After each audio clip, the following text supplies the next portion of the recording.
Igan, patay ang isang kasambahay matapos sakalin at pagsamantalan pa umano ng lalaki ng loob sa pinapasukan niyang bahay sa Quezon City. Tumanggi magbigay ng pahayag ang naarestong suspect. May unang balita si James Agustin.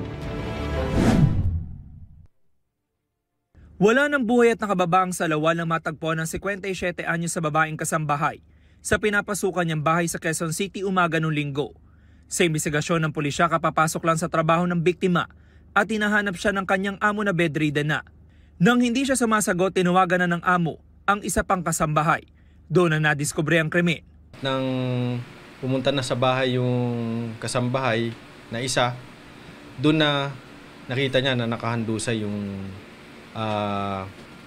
biktima. Sa aming investigasyon na yung biktima natin ay namatay sa pansasakal at may indikasyon pa na pinagsamantalahan nito.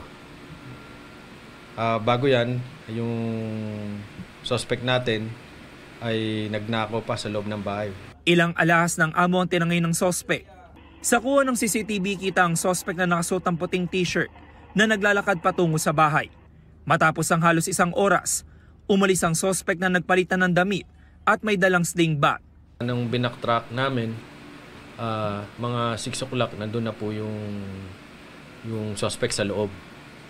At yung biktima naman, after mga 20 minutes, pumasok din sa bahay niya yung biktima kung saan nangyari yung krimen. At after 30 minutes, lumabas na rin yung suspect. Doon naman namin nakita yung suspect, iba na yung damit. Sa follow-up operation ng pulisya, naaresto kahapon ng 25 anyos sa lalaking suspect sa Tondo, Manila.